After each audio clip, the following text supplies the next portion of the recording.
Welcome back, and if you just joined us, this is still Enterprise Morning on Enterprise Television, and now to our main conversation for today. 38-year-old Omobayo Godwin Marvelous has been sworn in as the new Edo State Deputy Governor. Yes, replaces his predecessor, Philip Shaibu, who was removed from office by the State House of Assembly earlier on Monday. The Chief Judge of Edo State, Daniel Okungowa, administered the oath of office at the government house in Benin, the state capital. Yes, but the legal pundits have been divided as to the propriety of the impeachment. Some say the process was hasty and fell short of compliance with the requirements of the law. But for others, Shaibu's ouster couldn't have come at a better time. So with us still in the studios is Dr. Vance Ufeli. Thank you so very much for my pleasure. Being part of our show today. And of course, let's take a look at this issue. Shaibu, Basiki, Edo State. Of course, this is not new. In 2015, we have Ali Olanusu from Ondo State was impeached. We have a similar issue with Oyo State also. But the difference between these two scenarios is the fact that for Ondo State in 2015, it was a defection, okay, from one party to another. For Oyo State, it equally was a defection.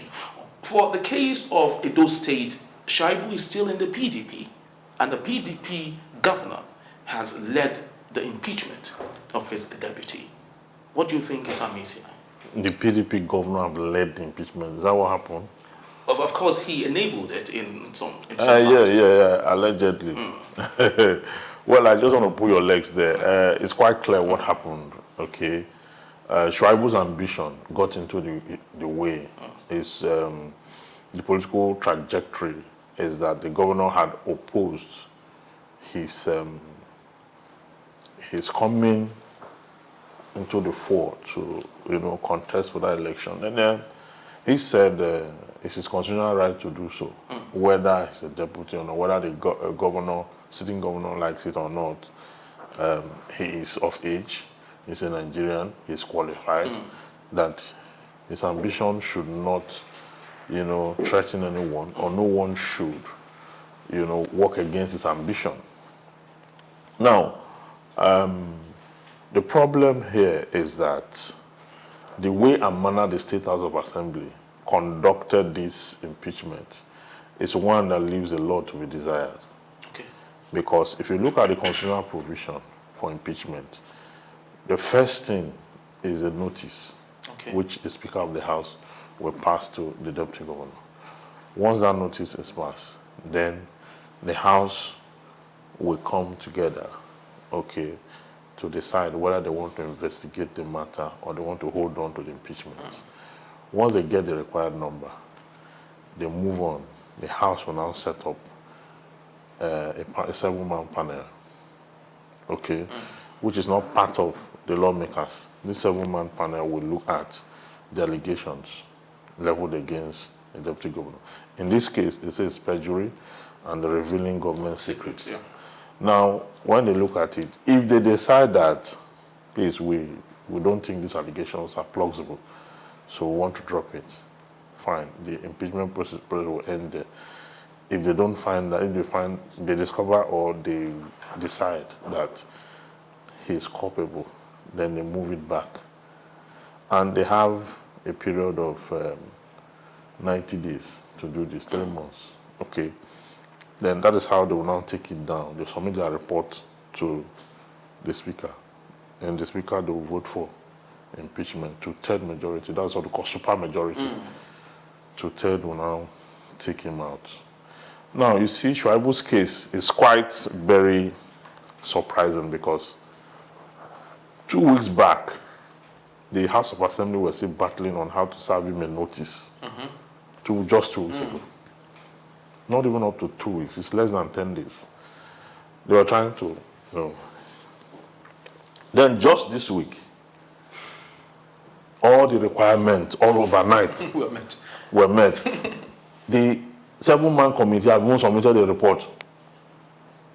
So when did they do the investigation? The reason the Constitution gave them 90 days is so that they can be thorough and wholesome, so that they don't make a mistake. But now it looks like they just sat somewhere and just wrote something and submitted it. From there, the House came together, got the number, and here we are. He's impeached. I don't think this is the right kind of democratic. I don't think this is what the Constitution envisaged. And I also don't think that this was done in good faith. Okay. Yes, it was not done in good faith. If it were done in good faith, they would not have this undesirable speed. That just overnight now you now have it. The law says that once they have agreed and they will invite him to the house where he needs to come, and that's what they call fair hearing. Okay. Fair hearing, he can do that by himself or with a lawyer of his choice. You understand? They claim to have sent him notice to come or invitation to come to do that. They claim that he declined. Well, I think he needs to take this for judicial review. He has to, because why the court exists is to check executive and parliament. That's part of the function, which you call judicial review. Whatever parliament have done, or whatever executive have done, you take it before the judiciary. The judiciary will review it, called judicial review. And if it is not in compliance with the extant laws of the country, in this case the Constitution, then the court will intervene. Okay, so you just answered part of my question. When I looked at the video yesterday and I listened to the erstwhile deputy governor, he described what played out as a rape of democracy and a travesty of justice. But in some quarters, Barrister Evans, some people have alleged Shaibu's delusions of grandeur. Every time he speaks about his principle, ever since he declared his intention, he always asserts himself with all manner of hubris, feeling that he's more capable, of being the governor of Edo State. Do you think this may have also, caused some sort of troubles for him? Well, it's part of the process. I mean, that part where they talk about revealing government secrets, Right. I actually understand what they meant. There was an interview I had on Channels TV, yes, where he was talking very deeply into what government ought to have done that is not doing. A government that is part of. But I don't think that is enough for that. I don't think that is misconduct. Okay. Yes, I don't think that is misconduct enough to warrant an impeachment. Yes, I don't think so. So he's done a lot in terms of measuring himself. If you are very deep in thinking, you will see that he has this way of putting himself out there, fought there, as being more desirable to the people than any other person. These are my thoughts, but I don't think I'm totally against that impeachment, because if we allow governors to get away with impeaching their deputies, of course, the position of a governor and a deputy governor ordinarily is one that comes with a lot of insecurity. Yes. Most governors don't take anything from the deputy governor to eat. This is a man, when you go, is the one that will take over. As a governor, upon your demise, upon your paralysis or incapacitation, is the one that will take over. So most people don't, because of the fact that humans have ambitions, the most humble and fair-playing deputy governor has his eye on that seat. Look at Ondo State. Across the country, you understand? If not so, there's a presumption, you understand? There's a presumption that this person, may want to take over. That is why, even when most governors travel, they don't transmit this, Buhari, when he travels, that one is not even aware of anything all the time. He's supposed to transmit a letter to the How many times did he do that? I think once or twice. Exactly once. Others, he will just travel. So the law is is written or drafted in a way that will project good governance. But human conduct, human presumption, and human manipulation comes in between. All right. So let's. I have two questions for you, and number one is on the young man, the 38-year-old Omobayo Godwin that has been sworn in as the new deputy governor, and this question refers to he vied for the Federal House of Assembly LP, with the Labour Party. Yes. Yes, and now he's been asked to come take over as deputy governor on the platform of the PDP. Now, the question, of course, on that is, would you think that would go well? Then, secondly, on the issue of Shaibu, Ihodalo is still the correct from the PDP, that is, candidate for the PDP, and he is the parallel candidate for the PDP, that is Shaibu. What do you think is the fate of Mr. Shaibu? But I'd love you to start with the case of the Omobayo Godwin. Yes, okay, yeah, Omobayo Godwin just contested the last election. Yes, last election. Yes, contested under the LP. Yes. Now, one question that have not been resolved is whether, since that time till now, whether he's still in the LP. You need to resolve that. Exactly.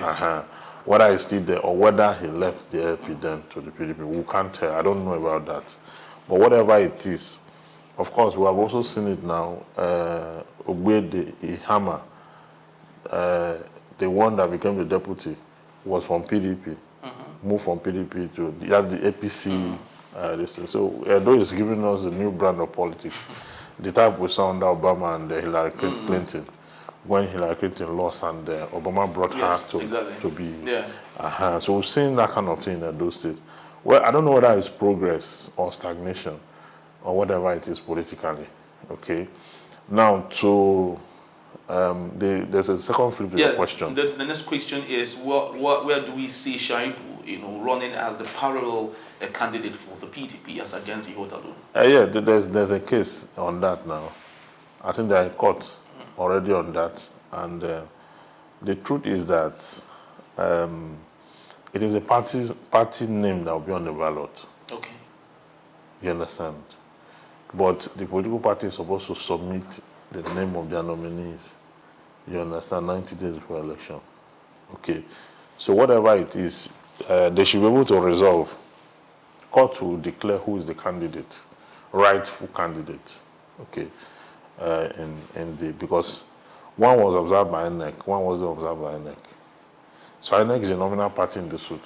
Okay. So that leaves us with Shaibu getting fought because he said he will contest by hook or by whatever it is. He must contest. So he's contesting now.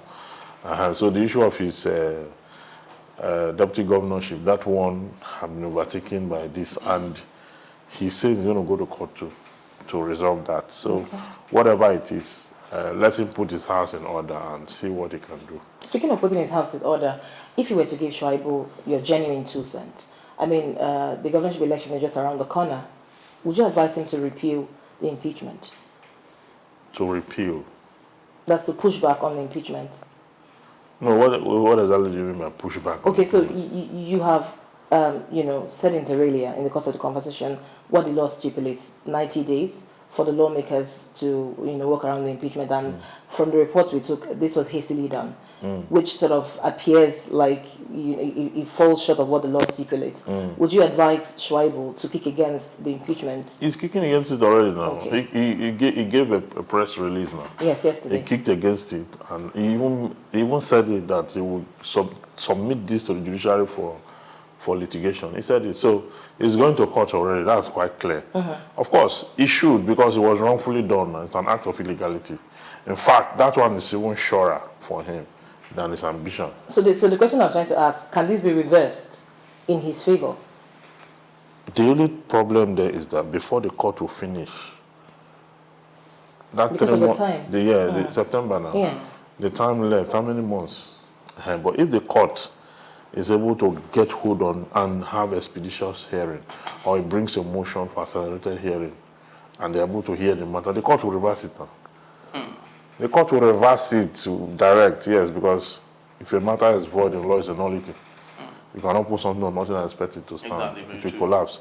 And I wish the court reverses it as early as possible to send a message to these politicians that you cannot just come and do things haphazardly. The law say you should take out 90 days. The law didn't say you must expend the 90 days. But reasonably speaking, could you have done a thorough job within just overnight report and all that? Could you have done? So, because the truth is that when they get to court, the National House of Assembly, they are going to feed in the panel as witnesses. Members of the panel who did that, they will be feeding as witness. So they will come and testify how within just how many overnight they have done with and they have written a report and all that. The court also look at the allegation itself, revealing of government secret. And they will have to show the court where that is in the law as an offense. Then a perjury, they have to prove by documentary evidence that he lied on oath here or there or here. Because when you are alleging crime under civil litigation, that aspect that deals with crime which you have alleged, which is perjury, you have to prove that aspect beyond reasonable doubt. Then the aspect that deals with civil, you have to prove on the preponderance of evidence, the scale of evidence, such that you have the justicia, the lady with her eyes covered, and then you have the scale of justice. So when the court, that imaginary scale of justice, when the court throwing all the evidence there, the one that weighs stronger is where justice is. So they will have to prove. And then proving, because the truth is that you cannot convict or say a man is liable for an offense that is not stated by law. In Aoko versus Fagbemi, the court, she was convicted for adultery. Okay. Now, in the southern part of the country. Now, having convicted her for adultery, they went on appeal, and the Court of Appeal said that you cannot convict. No, they didn't go to appeal. The Court of First Instance, you cannot convict someone for an offense not stated in the law, and the penalty stated thereof. Adultery is an offense in the north. Oh, okay. It's not a criminal offense in the south. Prostitution is an offense in the north. It's not an offense in the south. So that was not good waters. Yes. I remember the early days of my practice when police would go to Allen Avenue, raid exactly. Sex workers and all that, and take them to. I was the one that used to defend them. So I would go there and I would go to the court, apply for their bail, argue that this is not an offense. That is not to say I approve of the act. But please, if you have to be arresting them, put it in the law as an offense and state the penalty thereof. It's only when you do that that, okay, I can sit back and say, okay, it's an offense now, it's stated by law. But you cannot be arresting people on what is not stated by law as an offense and no penalty stated thereof. So in the case on that reference, they will have to tell us where it is in the law that revealing government secret is an offense and the penalty thereof. You prove to the court. They also prove to the court the perjury. If they're unable to do all this and they're unable to show how that they follow through the process, you will see that there's a lot of lapses in the process. So this should get to court. So, Chinya, while we talk about all of this complexity that comes with this hurdle and this show, right. What we are not talking about is its effect, the direct effect on the people. There are still bad roads in Edo State. There are still lots of issues, very basic issues that those in authority haven't taken care of. And here we have two elephants fighting. Henry, it's quite unfortunate that I must throw out there, because I mean, just like you have rightly alluded, when two elephants fight, it's the grass, according to that proverbial saying, that suffers.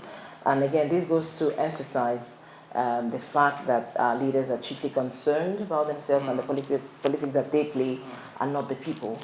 We look forward to when people like Barrister Evans Ofeli would vie for office, Yes. because he seems to be the elixir I mean, Well. he has all the answers. And make good. Exactly.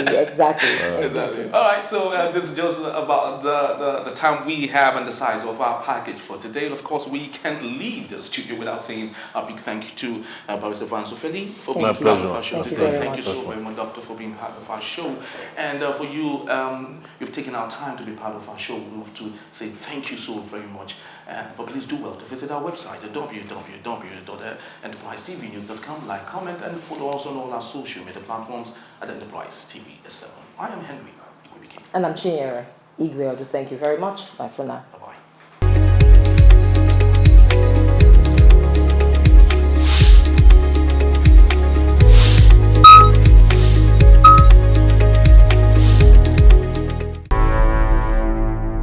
Enterprise TV, a tradition of truth.